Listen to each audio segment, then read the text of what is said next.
how can we ensure a fair deal for both developed and emerging economies in taxation? Quite a wide-ranging topic. There is a feeling that the existing international tax system based on the OECD body of tax law and double tax treaties as they currently exist, nearly 100 years old. Some people feel that it's now out of date for the 21st century. It's not just about tax, but it's the developmental impact of the entire company that is operating in a developing country or in a tax haven, for instance. So really, to clarify where is it that you add value, where is it that you're adding business value is really important. A lot of people talk about worldwide unitary tax as a solution to the deficiencies in the current tax system. And I think there's a recognition if we could get there all in one go with one globally agreed unitary tax system, great.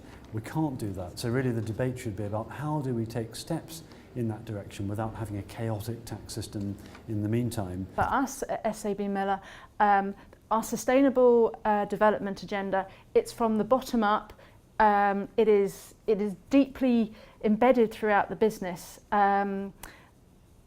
But I think you cannot do it without working with governments, without governments realising what you're trying to achieve and having a cooperative framework that comes with policy. Tax capacity building is a very important part of the discussion. How do we increase the ability of emerging economies, tax administrations?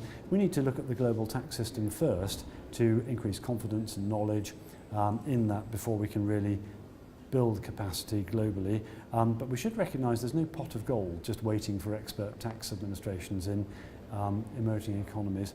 There's actually quite a lot of commonality of interest between private sector organisations, developing country governments and NGOs, and that was really encouraging to see. Everyone agreed that BEPS isn't the end of the story, even if there was different opinions on how much progress it represents. But we do really want to hang on to the political will and the kind of the spirit of international cooperation that has begun, the acceptance that the international community does need to come together to fix some of the problems we have around tax.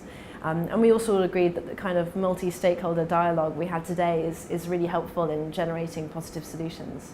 I don't think we'd be where we are today if it wasn't for governments and civil society and corporates actually, a large number of them actually heading in the same direction.